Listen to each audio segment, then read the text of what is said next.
O people, women are deficient in faith, deficient in intelligence, and deficient in shares.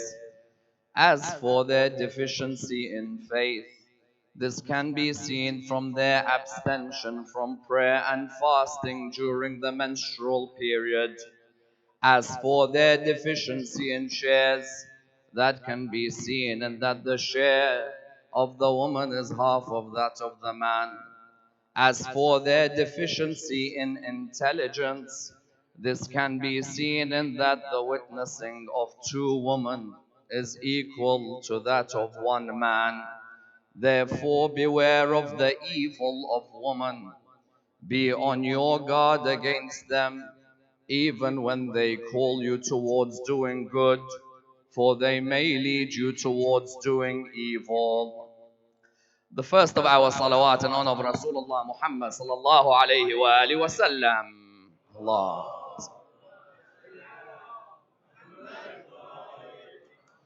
Second louder salawat in honor of Imam Amir al-Mu'mineen alayhi salam.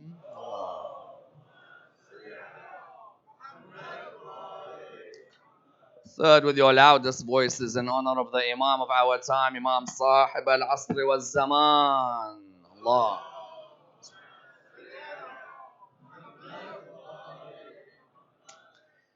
Respected scholars, brothers and sisters, Assalamu alaikum wa rahmatullah wa barakatuh. The sermon in question is one of the most controversial sermons in the history of the school of Ahlul Bayt, and indeed within the religion of Islam. And it's sermon number 80 from Nahjul Balagha. Indeed, this sermon is one that causes much controversy. That whenever a person reads the sermon and they hear the lines within the sermon, they begin to question Islam's worldview when it comes to woman within the religion and woman as a creation of God. When the lines within this sermon state that women are deficient in faith, deficient in intelligence, and deficient in terms of their shares, you find that straight away a person begins to ask the question that maybe those who attack Islam's position on women have a point. Because when the Western world on many occasions attacks Islam's stance on women, where they say that if there ever is a religion that belittles the female, that does not give rights to the female, that does not respect the female, then it's the religion of Islam. You find that each and every one of us tries to reply back to this by saying that no, on the contrary, our Prophet, peace be upon him and his family, and the great saints of the religion of Islam have always tried to highlight the highest of positions for women. As in, when one looks within the Holy Quran, we constantly try and show proofs for the greatness of women that have come before us. We try and highlight what the Holy Prophet sought to do in Mecca. And then all of a sudden we see within Nahjul Balagha a sermon that attacks women in a way nobody can attack.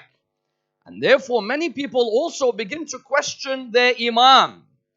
Because Imam Amir al-Mu'mineen for us is of course seen as a beacon of knowledge. To us, his words are a reflection of the words of the Holy Prophet, peace be upon him and his family.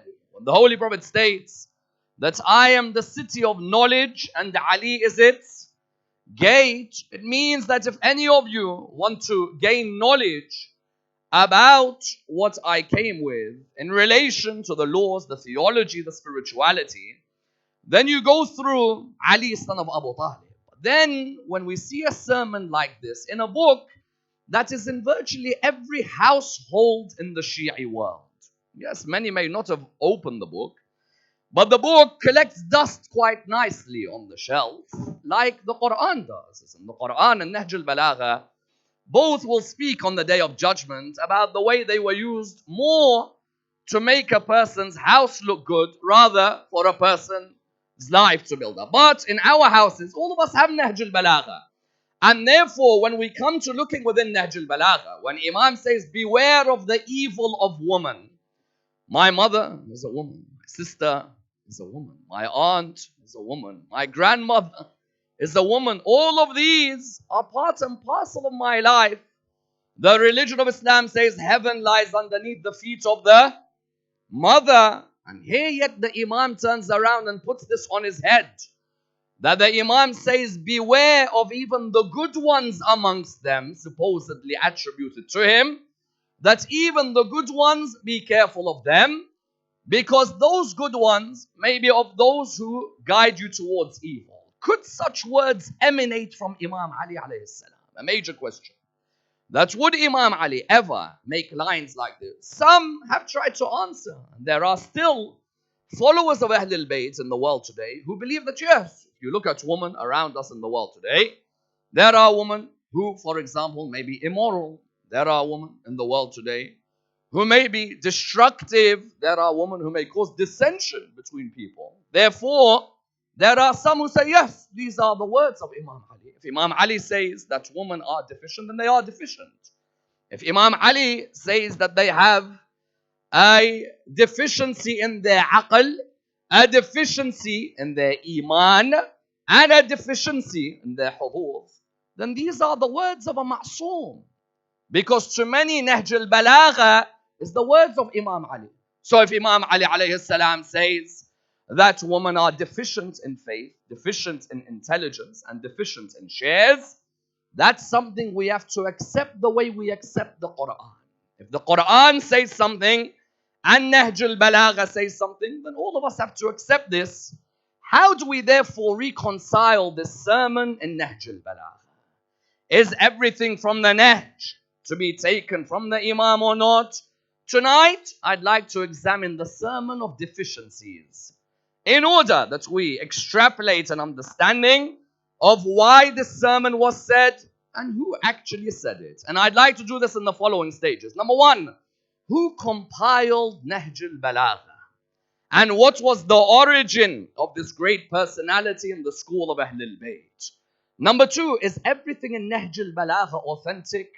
And do we believe that there is a book other than the Quran that is completely sahih, like our brothers maybe in other schools in Islam? Number three, what does the sermon mean? Deficient in faith because of their menstrual period. Is the menstrual period a curse from God?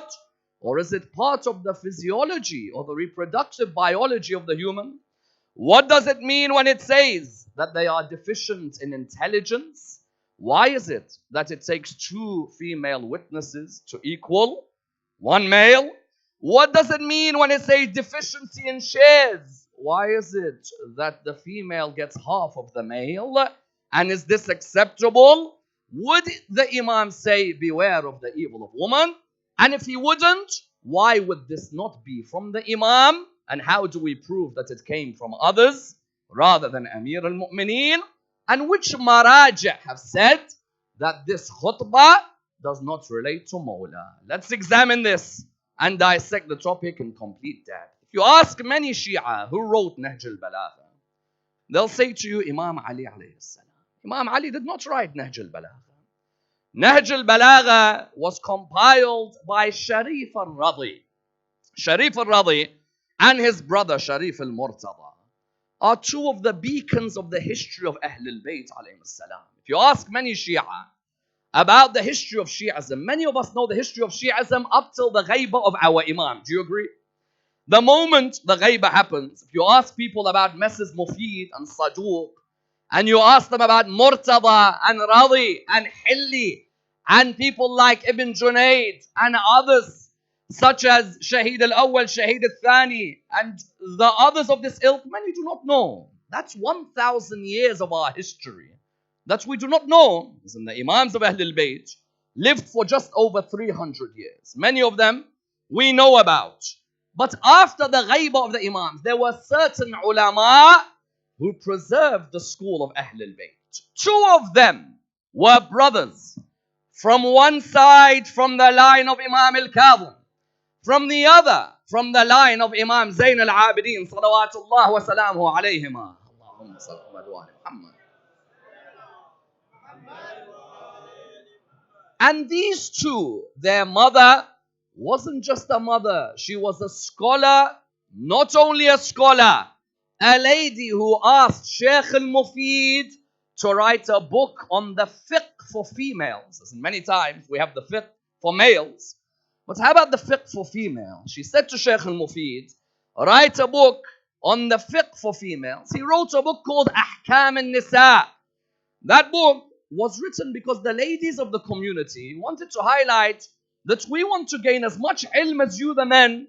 Many times, the men of the community can sit with the Mawlana, can chill with the Mawlana, can have a Q&A with the Mawlana. But poor ladies do not get access, although sometimes they can sit with the Mulyani, for example.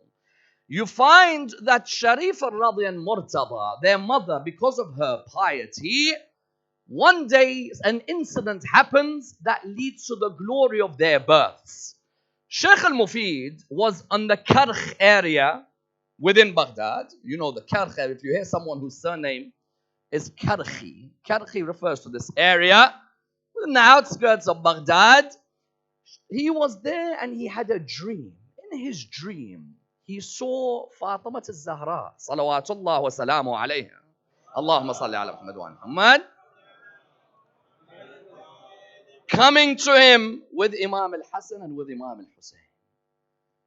And she said to him, please teach these two sons of mine. When he woke up from his dream, he couldn't stop crying.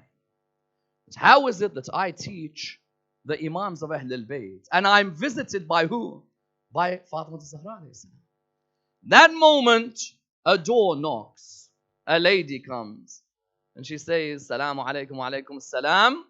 These are my two sons. One's called Radi, the other's called Murtada. Can you teach them about Ahl al-Bayt alayhim salam? From that moment, he knew that these two boys were from the dua of Fatima alayhi salam. Yes? As in these two weren't just ulama. We have 12 imams. But we also have a case where after our imams, there are ulama who truly were inspiring. As in Sharif al-Radi's brother, Sharif al-Murtada. One of his titles was Alam al-Huda, the flag of guidance. This man in theology, it's rare to find a human being who gave tashayyu as much in theology as Sharif al-Murtada. His brother Sharif al-Radi was writing a book called Khasa'is al-A'imma, the biographies and the particulars of the fada'il of the imams. He says that while I was writing this book, I was writing about Imam Ali, and you know, when you want to finish a book and you want to get past Imam Ali to get to Imam al-Hasan, you probably spend a lifetime just on Imam Ali alayhi salam. Yes? As in Ali ibn Abi Talib, however much you write about him, you can bring me all the pens in this world. From now till the day of judgment, you'll not be able to elucidate the merits of Ali ibn Abi Talib. As in, if you look at our brothers in Ahl Sunnah, one of their 6 main books is called what? Sunan al-Nasa'i. You have Bukhari, Muslim, Tirmidhi, Nasa'i, Abu Dawood, and Ibn Majah. Sunan al-Nasa'i, why was he killed? Because he would praise Imam Ali so much. They said to him, praise Muawiyah. And Muawiyah does have hadiths of praise. That, you know, his stomach would reach a level where, because of eating too much, there's a world of gluttony and so on, which is mentioned in terms of the merits of Muawiyah. I won't go too deep into it. It's only been 3 years since I came here. When it came back towards the Imam, when it came to Imam Ali alayhi salam, the Imam, he would write the merits of Ali ibn Abi Talib. They said to him, you keep writing on Ali. He said, if I write from now till the day of judgment about Ali, it will not be enough. They tortured him to death. They tortured him to death because he wrote on the merits of Ali. And this is one of the 6 Sahih. The Sahih al-Sitta, one of the authors, was tortured to death because of writing the merits. Therefore, Sharif al-Radi, writing the merits, some group came to him. They said to him that we want you to collect the sermons and the letters and the greatest sayings of Imam Ali alayhi salam, because we want to continue to swim in the hikmah of Ali. Imam Amir al-Mu'mineen, as he himself says, I know the secrets of the heavens, not just the paths of the earth. If you want me to talk about the metaphysical world, I'll tell you how the universe was created. Even not just how it was created. Even I was there in the creation. I can even tell you about the cosmological world. I can tell you about ethics and psychology. Ask me before you lose me. No doubt. Therefore, he wrote and collected Nahjul Balagha. Nahjul Balagha in English is wrongly translated as the what? As the peak of eloquence. Nahjul Balagha is not peak of eloquence. It's the path to eloquence. Yes? The highway to eloquence. Nahj, manhaj, is this particular path that a person takes. Balagha, the highest levels of eloquence. Nobody had eloquence in the Arabic language like Amir al-Mu'mineen. And it's not surprising, considering the Holy Prophet was his teacher. Yeah? If you had a teacher like the Holy Prophet, peace be upon his family, whose teacher is Jibreel, whose teacher is Allah subhanahu wa ta'ala, in the sense that Jibreel would come and bring the teachings, Rasulullah directly from Allah, Allah would teach him.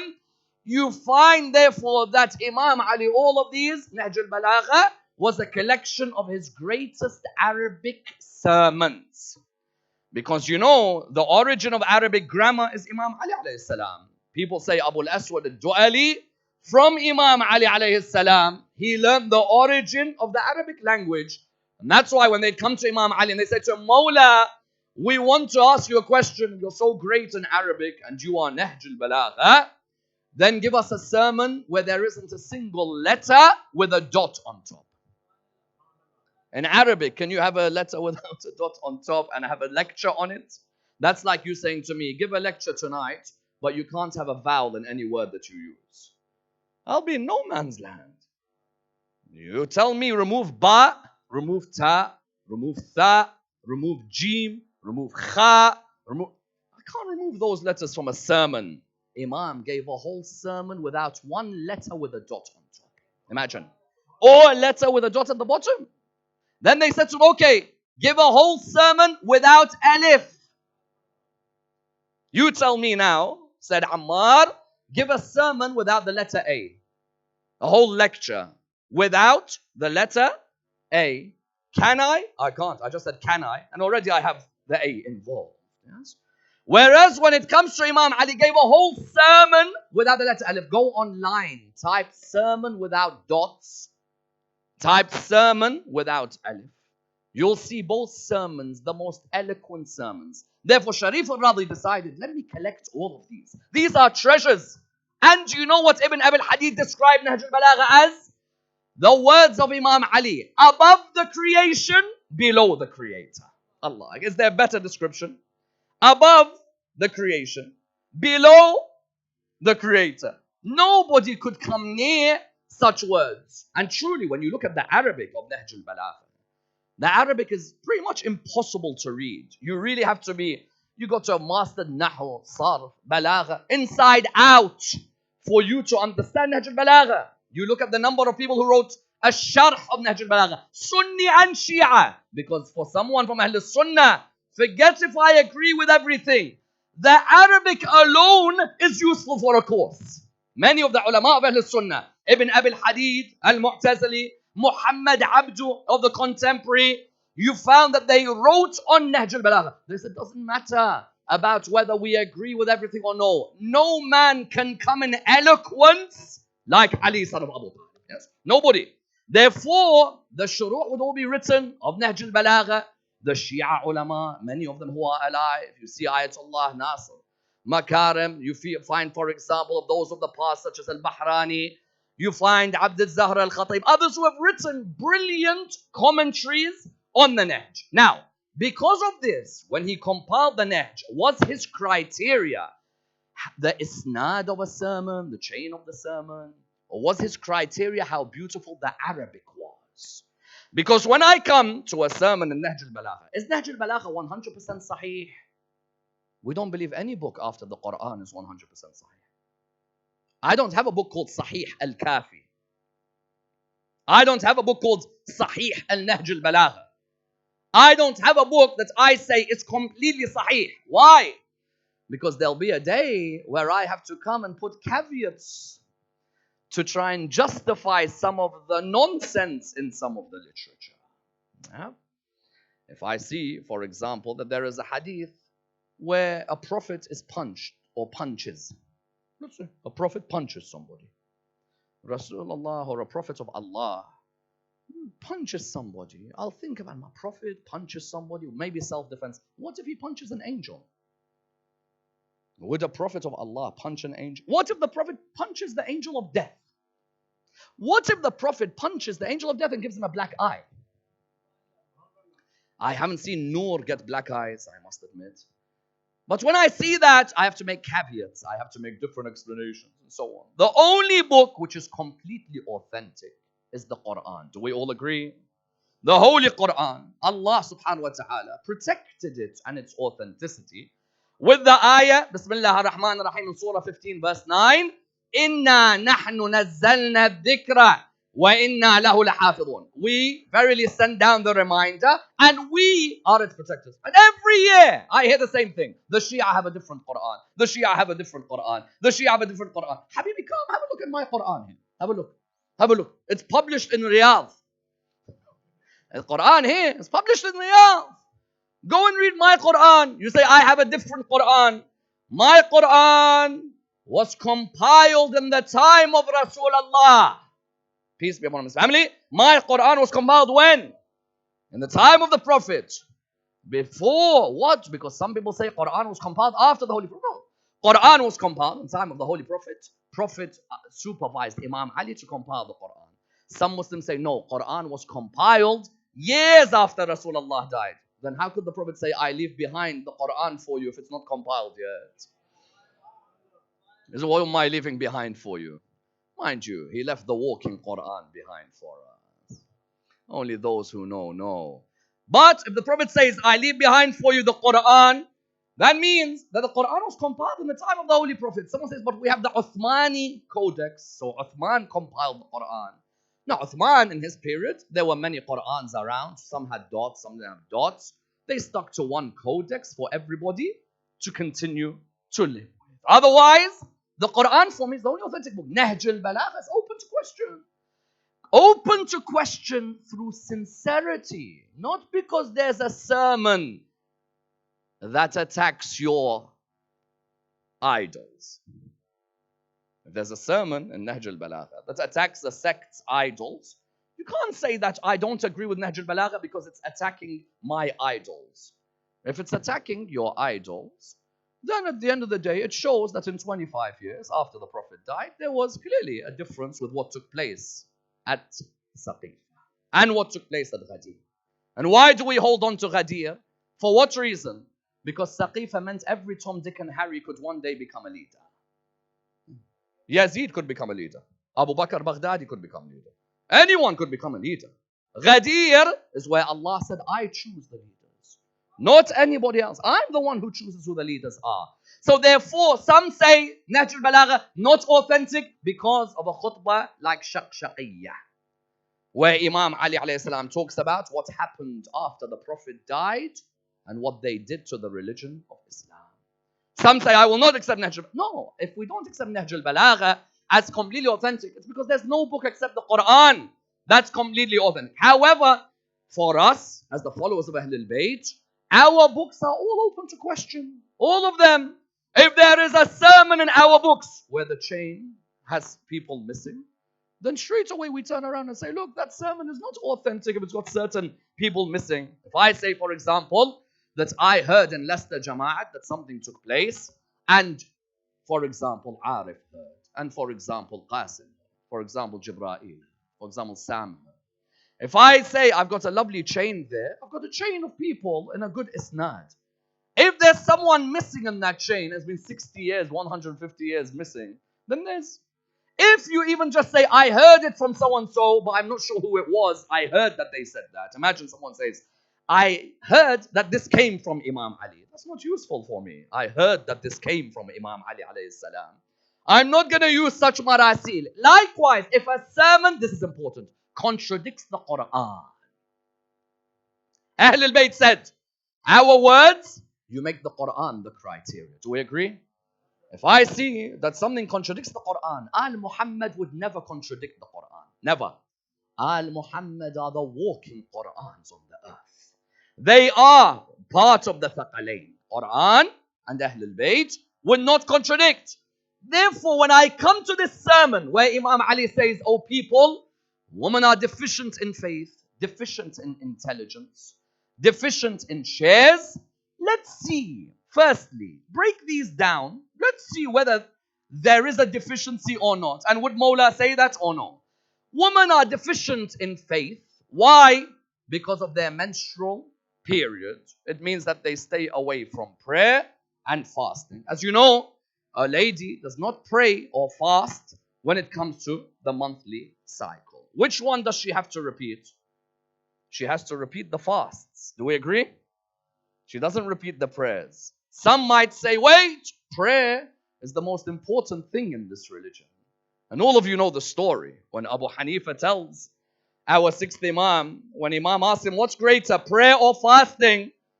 And he said, prayer. He said, why? He said, because prayer is the pillar of this religion. If you do it, your acts are accepted. And if you reject it, all your acts are rejected. He said to him, then why is it that the lady, when it comes to her monthly cycle, she has to repeat her fast, but does not repeat her prayers?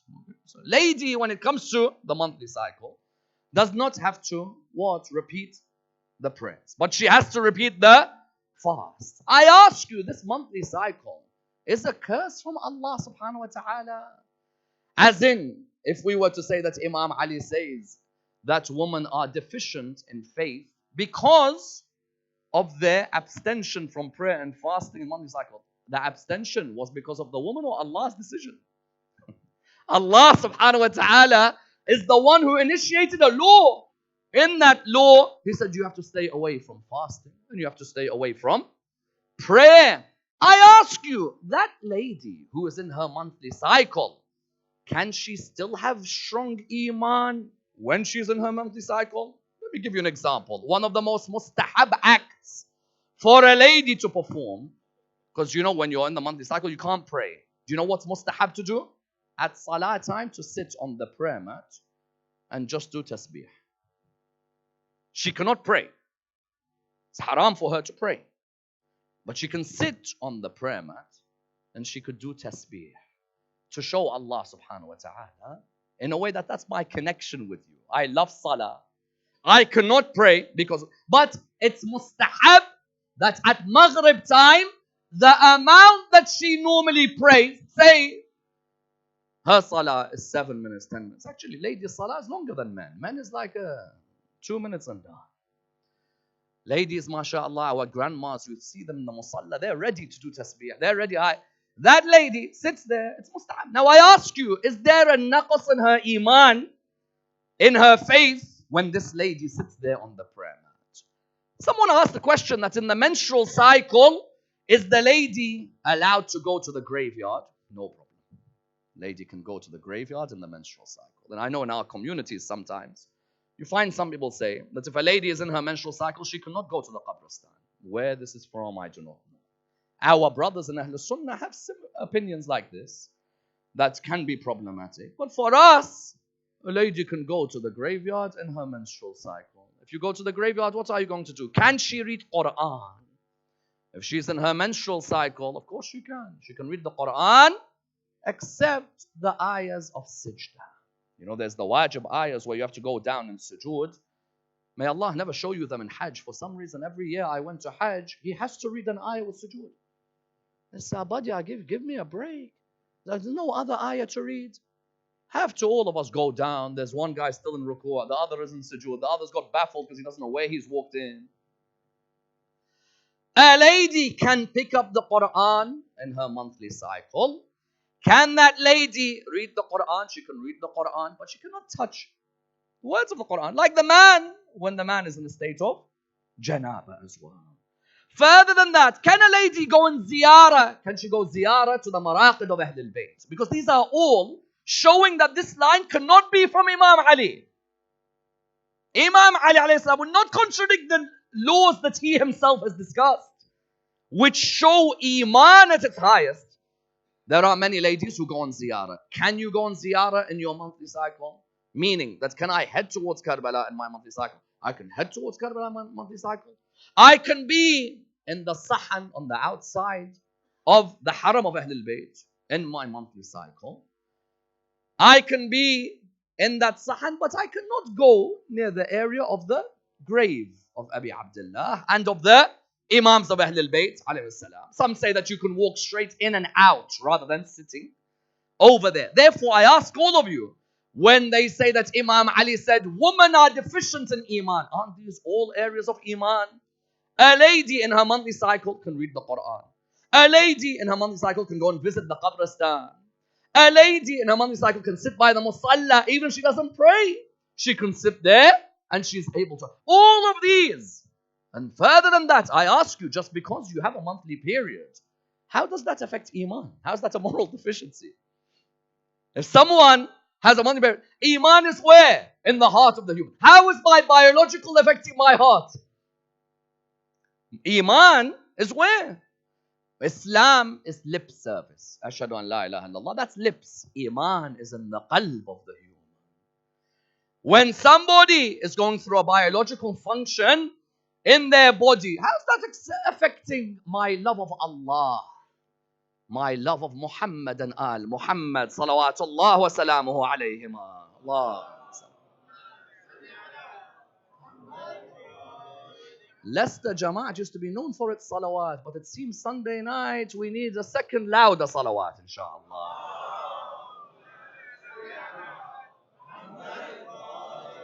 A third salawat in honor of al-Baneen. Allah.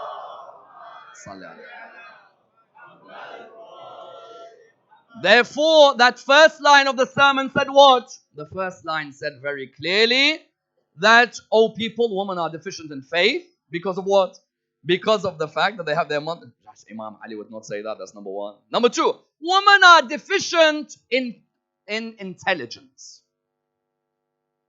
Baffling. I see consultant cardiologists out there. See some of the brightest minds at Oxford and Cambridge Law School. You go and see some of the top surgeons out there. What gender are they? Although it does beg the question, if all of them can reach the top in that, why can they not reach the top in marja'iyah? Well, that's another discussion, inshallah. They say that Imam Ali, sadly, they say that Imam Ali says women are deficient in intelligence because the testimony of two women is equal to what? The witnessing is equal to one man. Because in the Quran, in Surah 2, verse 282, many get asked this question. That's why is it that two women have to come with one man? What is this disrespect? Not disrespect. That ayah, then financial complications occur. You bring the two men to solve this issue, two witnesses. But if you cannot get two men, get one woman and two ladies. Not one man or one man and two ladies. Not one man and one lady. Because that situation may not be a situation at that time which they're used to. Going, court, testifying, finance. Today, may be different. Today, financially, you can have ladies at the top of Goldman Sachs, at the top of UBS Warburg, at the top of PricewaterhouseCoopers, at the top of all these big firms, or at the top of different law firms, hospitals, and so on. Maybe a bit more strength. Mind you, you'll always find that some may say, I want to call a friend in this difficult time. I'm going to do this decision and so on. That doesn't show a weakness on the lady. That rather shows that Allah subhanahu wa ta'ala creates us all differently. Our mother's warmth is 1,000,000 times more than our dad's. Do you agree? Our dads are warm, but there's nothing like when your mom's ready to do anything for you. Dad is ready, but with a favor back that he requires shortly. Mom, wallah, she'll sell everything just for you to be happy. Therefore, that warmth is there, witnessing of two women to one man, is not a deficiency at all. Not a deficiency. And rather, how does that affect the intelligence? On the contrary, you'll find that it has no effect on intelligence on the aql. Yes, one may argue aql in opposition to what? Aql in opposition to jahl, aql in opposition to hilm, aql. Could be different derivatives of aql and its opposition. But how does the fact that this testimony show Allah doesn't respect the aql of the female? That's on the second level. Then thirdly, oh people, women are deficient in their shares because you find that the share of the woman is half of the man. Not in all cases. Not in all cases. When the Quran said, لِلذَّكَرِ مِثْلُ حَظِّ الْأُنْثَيَيْنِ, that's one case. There are other cases where women get 1/4. Others where women get 1/6. Others where women get 1/8. Inheritance is not just one case. And who knows about inheritance? Inheritance of the earth, which is nasabi and sababi, but Ali ibn Abi Talib. Do you agree? Is there anyone with more knowledge of the Quran and the abrogated verses and the unseen and the ta'weel and the tafsir like Mawla? Nobody knows as much as Ali in this area, being the Khalif of the Holy Prophet, peace be upon his family. For us to say that why is it that women get half of that of men? Firstly, as we know, the man is seen as the breadwinner. Some will show me cases, yes, you might show me in parts of Europe or parts of North America, where the woman may be the breadwinner. But I think you'd guarantee me and you'd agree with me that generally in the 6 continents of the world, the man is still South America, Africa, Australia, you still find that the man is still the main breadwinner. Yes, you're going to show me that there's parts of Zurich and London and New York, and I agree, there may be women who are the breadwinners, not the man. But while the man is the breadwinner, that man also has to look after his wife. You know, in Islam, your wife doesn't have to earn a single penny. Nothing. Nothing at all. You have to look after her.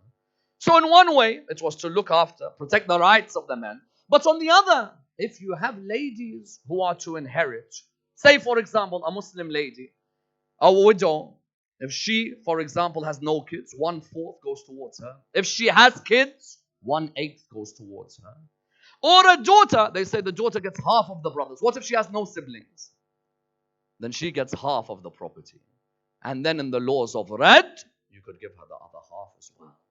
Therefore, those who come and say that why is it that the woman gets half of that of the man?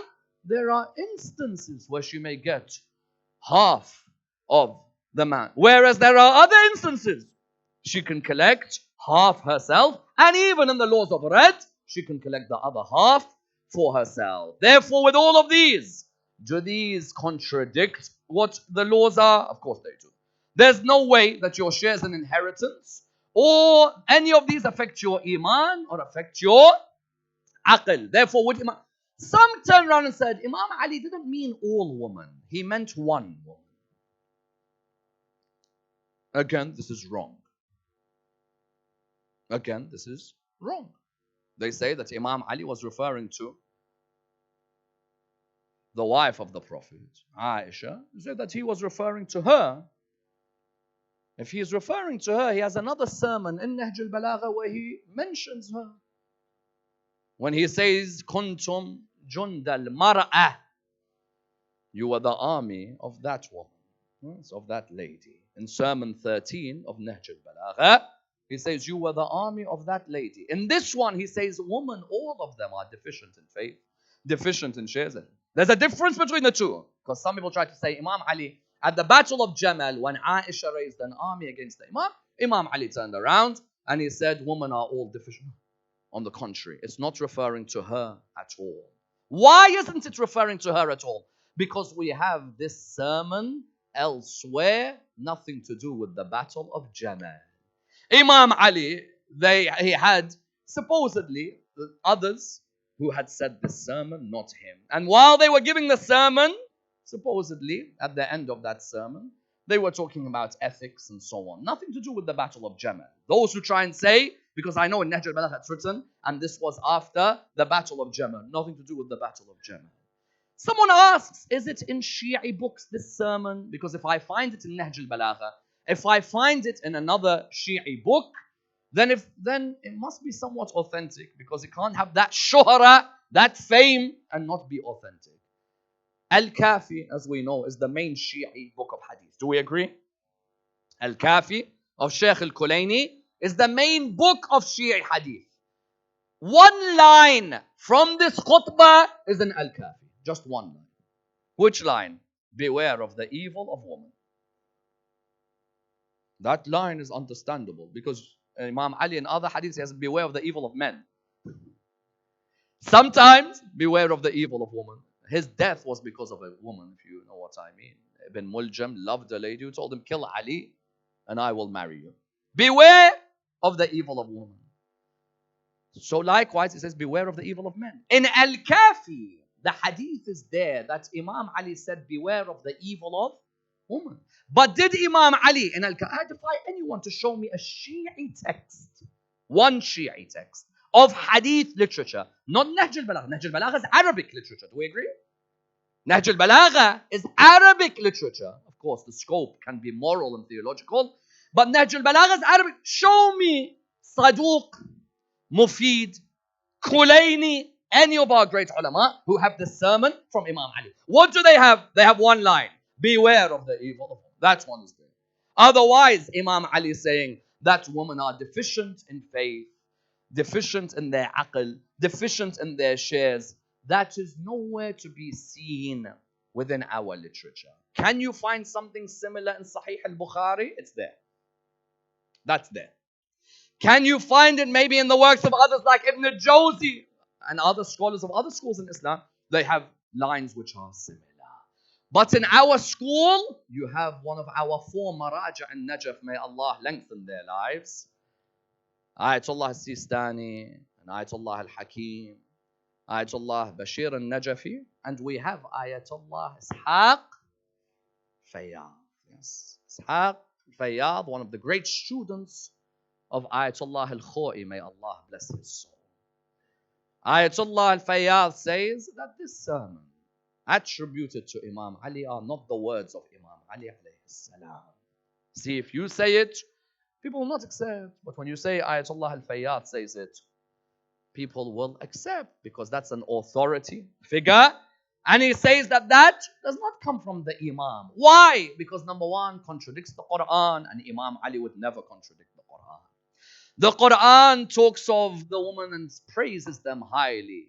That the Quran says, we created you, O mankind, from male and female, different races, different tribes. The best amongst you, in the eyes of Allah, is the one on her monthly period. No. Best amongst you in the eyes of Allah, the one with the most inheritance. No. Best amongst you in the eyes of Allah is the one who fasts and prays a lot. No. Best amongst you, men and women, in the eyes of Allah is the one with the most taqwa, God consciousness. Those, it doesn't matter what gender you are. You could be a male and you come to the mosque, but you have no consciousness of Allah in your life whatsoever. Muharram comes, Muharram go. Muharram come, Muharram go. And Muharram is a great time to recharge the battery. But the battery has been dead since Ramadan.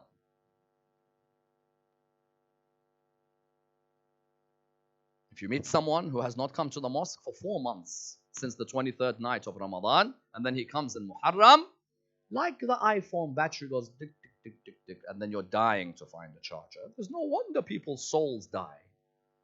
It's because the charge that is Majalis Ahl al-Bayt goes. The best amongst us are the ladies in our community. When you see them constantly, while some of us men make a million excuses for not coming to Majalis. I'm busy, I'm tired. Is it online? Is it offline? Online? Is it live stream? I can appreciate live stream for someone living in New Zealand. You live 15 minutes from the mosque, you need live stream? This majlis was not for the lectures. It was to recharge my soul so I get closer to Al-Muhammad. I get closer to the Imam of my time. I sit in the presence of Ahl al-Bayt. Clicking a button on a computer at home? Give me a break. I could do better things. Therefore, our ladies, they come out because their taqwa, their consciousness of Allah makes them come to Majalis Ahl al-Bayt. And when you look at Amir al-Mu'mineen, not only wouldn't he contradict the Quran, but look at the greatest ladies who surrounded him in his life. Yes? If you look at Mawla, would Mawla say women are deficient in their aql and are deficient in their iman when he has Fatima in front of him? No doubt. If I list you the greatest ladies, that are the greatest ladies of Islam, by the way. The greatest ladies of Islam. Let's look at the greatest ladies of Islam. The ones who did not cause fitna. The ones who did not cause Muslims to kill each other. The ones who did not cause people to hate each other. the ones who respected the values of Islam. I ask you now, if you tell me there's a lady in the streets of Leicester, she causes the people of Leicester to come together and fight and kill each other and so on. Is she the same as the one who lives as a peaceful person in Leicester? She's not the same. Likewise, you look at the greatest ladies of Islam. Where do you start? Fatima al-Zahra, salawatullah wa salamu alayha. Allahumma salli. Sayyidat Nisa al-Alameen. I ask you, does she have any deficiencies in her? Can you see a more perfect role model? And perfect not just because she's Rasulullah's daughter. I'm sick and tired of people who praise Fatima al-Zahra because she's the Prophet's daughter. So what? Abu Lahab's his uncle. Fatima's the daughter. Fatima's the daughter. So what? In Shi'ism, we do not praise because of association. We praise because of merit. Others praise because of association. I'm related to him and I'm related to her. Your relations. Nabi Nuh had relations, they died. It's kafar. We respect Fatima because of the aql of Fatima, the mantiq of Fatima, tahara of Fatima, taqwa. That wonderful lady, the way she walked on this earth, you cannot put a blemish on her life, even though they tried. They tried to put a blemish that she got jealous. Imam Ali was trying to get other ladies. What do you do? What do you do? And sometimes some of us, when we sit on mimbar, we get slandered. And people say to us, how do you have thick skin when people attack you? Firstly, the one who attacks you normally is somebody no one cares about their existence on the earth. They care about their own existence. But secondly, it's because Mawla was slandered. So who am I? Who am I? If Mawla got slandered and if Fatima got slandered. So therefore, the greatest woman in Iman, Fatima. In Aql, Fatima. And even in inheritance. They say Imam Ali said, women are deficient because of their inheritance. So what, his wife was deficient when she talked about Fadak and how Fadak was meant to be her property, which they confiscated from her. Therefore, the first of the great ladies, Fatima. And her death left a gaping hole in his heart. Gaping hole. Imagine you lose the lady you love. You got 4 kids. Right in front of you. Battered between a door and a wall. Difficult. Difficult. And you'd think that if you got squeezed between the wall and the door, you would think to yourself that that lady would still cry in anguish and pain. No. Solid. She stood up, took Hassan and Husayn, and she said, let's go. And we defend your father, defend the religion of Islam. Allah. Where do you get a lady like Fatima Zahra? Where? That's why we admire Fatima. Not because she's the daughter of or the wife of. That's because Fatima left a legacy. A second Fatima, his mother, Fatima bint Asad. Without her, Islam would not have grown. Her and her husband Abu Talib. Islam would never have grown. That Fatima bint Asad was a bedrock for this religion. While others were not coming towards the path of the Prophet, she remained firm with the Prophet. When he buried her, he said, it's like I'm burying my mum, not Imam Ali's mum. Imagine. Fatima bint Asad, a second outstanding lady. A third, Maryam, mother of Jesus. Quran mentions her as an example. Is she deficient in her aql? Deficient in her iman? Her iman was a legacy for us, that when all of the scholars said to her that you committed zina, she relied on her Lord. Her Lord will protect her. 4, Asiya, the wife of Fir'aun. Many of us, if someone was to put a knife on our head and say to us, curse God, we may curse from a door of protection of life.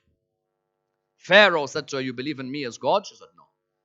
If you don't, I'll crucify you. Then crucify me. I ask you, is this lady deficient? This lady who started off in the world of disbelief ended up one of the ladies of Jannah. Then you have Fatima's mother, Khadija alayhi salam. Allah. Where do you get like Khadija? If it wasn't for the sword of Ali and the wealth of Khadija, this religion would never have grown. Another, Asma bint Umays, the wife of Ja'far al-Tayyar. That lady helped bury Fatima al-Zahra. You know why I mention all these ladies? Because these are forgotten. History. So what do I say? Let me just hold back a bit. This Asma bint Umays, she stood with Ahlul Bayt alayhi salam, protected Ahlul Bayt, stood with honor. Who else? Ayman stood with Ahlul Bayt. Who else? Sumayya, the mother of Ammar bin Yasir, crucified by Abu Jahl and somebody else. I'll leave his mention. Crucified by Abu Jahl. You can't talk about history anymore. Everything you want to say, people are walking on eggshells. Crucified by Abu Jahl and someone else from Bani Makhzum and Sumayya, mother of Ammar bin Yasir, crucified. Ammar crying, seeing his mother die in front of him. That lady was deficient in aql, deficient in iman. The whole of iman was Sumayya, the mother of Ammar bin Yasir. Who else? Bibi Fidda. Allah. Fidda. Servant of Fatima. 20 years of her life, all she would answer was in the Quran. Which aql can only answer with Quran? Any question you ask, she only replies with a verse of the Quran. Remember there was the Taba'i child years back, this young boy, he was answering with Quran. Imagine, Fidda, any question you would ask her, Quran, Quran, Quran. Every line was what? From the Quran. And that Fidda saw the calamities of Karbala. All the calamities of Al Muhammad, that Fidda saw them one by one. Yes. Because at Karbala, there were ladies who were there in flesh, and there were ladies who were there in spirit. Ladies who were there in flesh were the ladies who saw their loved ones killed in front of them. Is there a deficiency in Rabab when she sees an arrow in that boy's neck? I ask you. That baby's neck when an arrow went in him. Is there a deficiency in Rabab? Which mother can take her baby boy back? There's no mother who can. Is there a deficiency in Layla when Ali al-Akbar came back? Allah, we're coming to those nights very soon. That Layla called out the famous lines, oh Allah, you returned Yusuf back to Yaqub. You returned Ismail back to Hajar. Return my Ali back to me. Was there a deficiency, I ask all of you, in Zainab alayhi salam? The lady who saw all the masa'ib of Al Muhammad, the masa'ib of Karbala. All these ladies I'm mentioning to show you the greatness of these ladies and these personalities. You will not find the likes of. They were there in the flesh. There was a lady in Medina who was there in spirit. al-Baneen. Allah. These are for all of you tonight. The lovers of Abbas and his brothers. This is for you. Those of you who have a wish to go to Karbala next year. Those of you who want to go to Jannat al-Baqi. There are some who have not been to Jannat al-Baqi. When you walk in Jannat al-Baqi, if you take a right, you see 4 lonely graves in Medina. But if you take a left, there's a lonely lady. al-Baneen. Allah. This lady, Imam Ali loved her, married her after Fatima al-Zahra. And look at the sacrifice of this lady. She said, all my sons are for Ahlul Bayt alayhi salam. My eldest Abbas, your role is to protect Husayn. And you as well, Abdullah, protect Husayn. And you, Uthman, protect Husayn. And you, Aun, you protect Husayn. And she told Imam al-Husayn alayhi salam, I'm not your mother, I'm your servant, Abu Abdullah.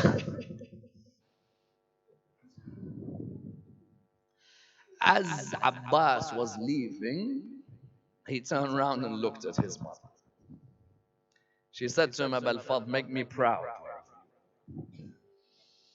I cannot come to Karbala. He said, Mom, look after my baby boy. He had a baby boy. She used to carry him everywhere. Any mother loves to look after her grandchildren. She said, I want to make sure that you and your 3 brothers make me proud.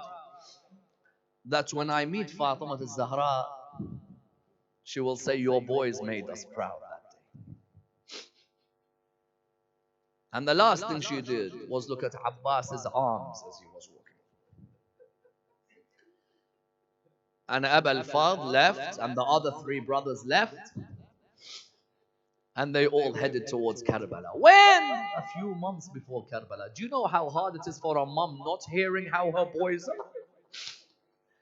It's difficult for a mom. You don't know how your boys are. You don't know. If you ask any mother in the crowd and the ladies today, when your children are at school for 6 hours, how are you feeling? 6 hours. How are you feeling? Imagine for months you don't know how your boys are doing.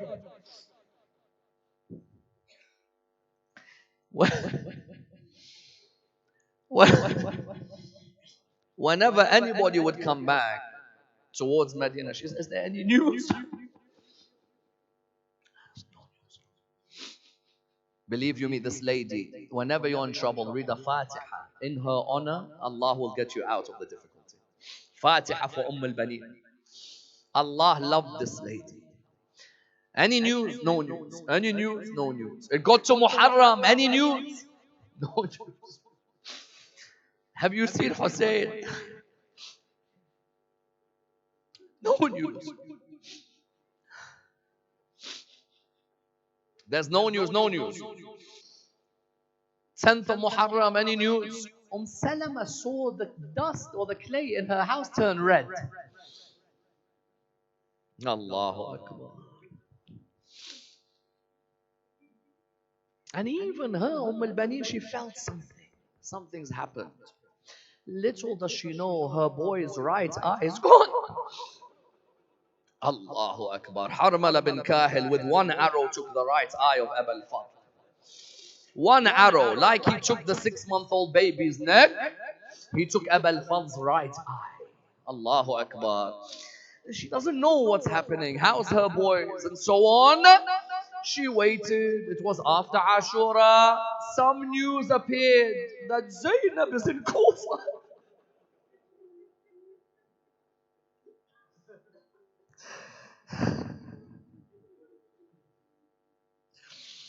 Zainab is in Kufa.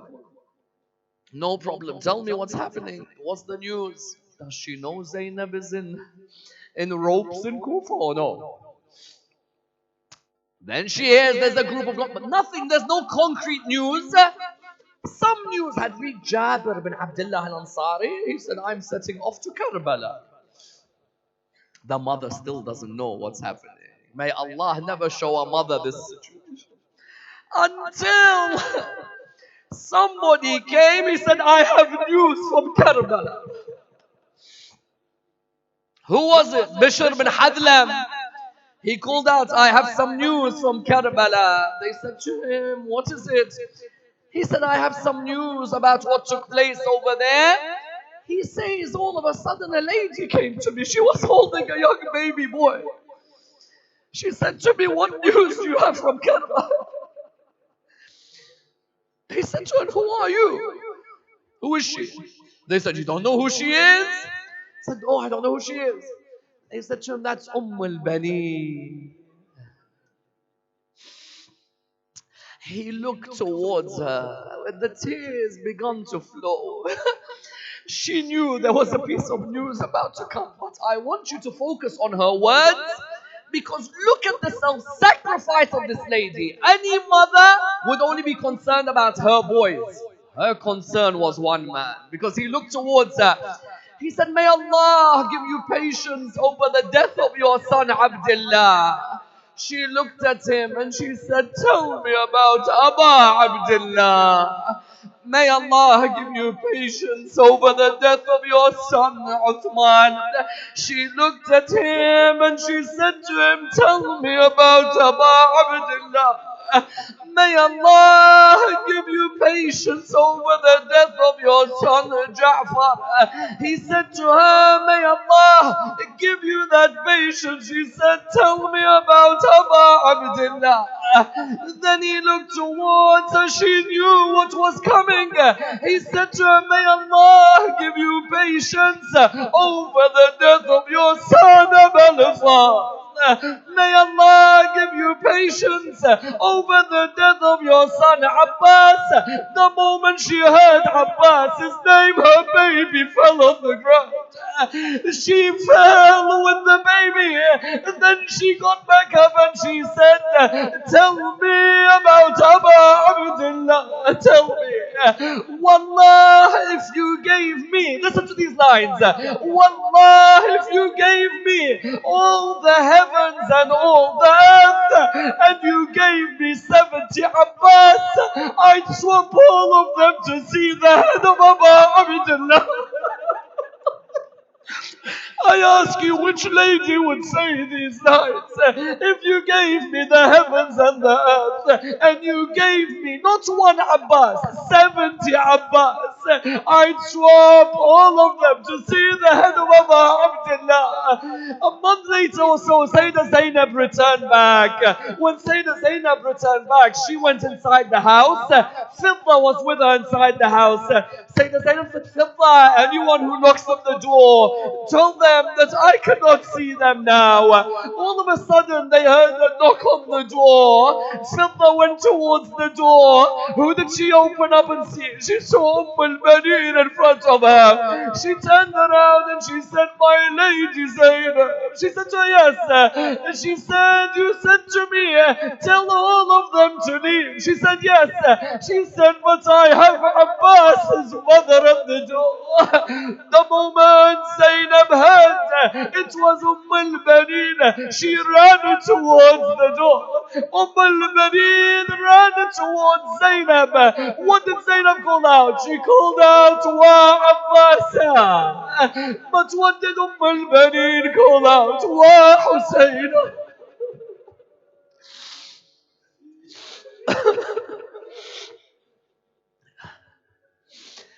With this tear, Bismillah ar-Rahman ar-Rahim, raise your hands, but with the tear, any haja you have, ask Allah through the wasila of al-Baneen. Any of your hajat, say, Ya Allah, in the name of Abbas's mother, Ya Allah, I have something inside me for my daughters or for my sons. I have something inside me for my parents. I have something inside me for my rizq, my work, my business.